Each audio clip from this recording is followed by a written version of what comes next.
அன்பு நிறை ஆத்மாவுக்கு இனிய அருளாசிர். நான் உங்களிடம் பேசும் பொழுது நான் சில கேள்விகள் கேட்டேன்.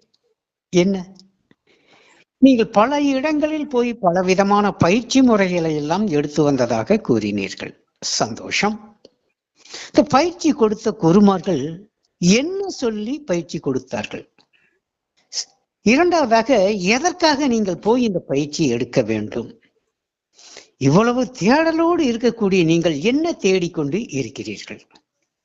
அதில் தெளிவு இருக்கிறதா என்று கேட்டேன். அதற்கு அவர் சொன்னார், ஏதோ ஒரு வகையில் இந்த உடல் ஆரோக்கியம், மனம் அமைதி, இதற்காகத்தான் போனேன் என்று சொன்னார். அது மட்டும் போதுமா? மனதை நீங்கள் அமைதிப்படுத்தினால் அது அமைதி அடைந்து விடுமா? ஏனென்றால் இந்த மனதின் அம்சம் என்ன? அது இன்பம் துன்பம், சுகம் துக்கம் போன்ற இருமைகள் கொண்டதாகவே இருக்கிறது.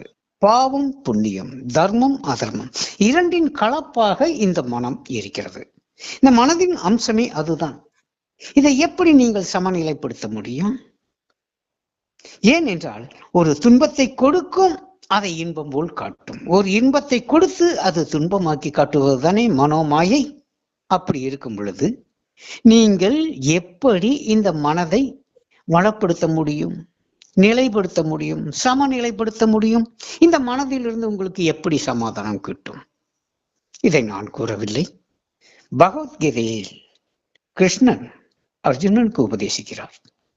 அர்ஜுனா, இந்த மனம் ஏழ்மைகள் கொண்டது, அவற்றை நீ பொறுத்துக் கொள்வாயாக என்று கூறுகிறார். இதன் அர்த்தம் என்ன? இருமைகள் என்றால் இன்பம் போல் தோன்றி துன்பத்தை தரும், துன்பம் போல் தோன்றும், அதுவும் ஒரு காலகட்டத்தில் ஏதோ ஒரு நல்லதுக்கு நடந்ததாக தோன்றும். ஆனாலும் மனம் அறியாமையின் அம்சம் அல்லவா? இந்த அறியாமையின் அம்சம் கொண்ட மாயையான இந்த மனதை நீங்கள் எப்படி சமநிலைப்படுத்த முடியும்?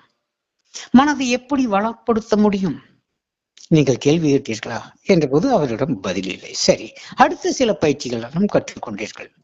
வாசி யோகம், இன்னும் சில வித்தைகள், இதையெல்லாம் கற்றுக்கொண்டீர்கள். இதனால் என்ன பலன்? இத்தனை வருடங்களாக, கடந்த 30 வருடங்களாக வாசி யோகம் என்று எதையோ பண்ணி கொண்டு வந்தீர்கள். என்ன பலன்?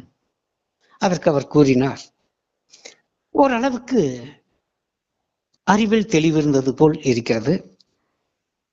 இன்னொன்று, எனக்குள் ஏதோ சக்தி பிரவகம் ஏற்பட்டது போல் இருக்கிறது. அதனால் இதை நான் தொடர்ந்து செய்து வந்தேன் என்றார்.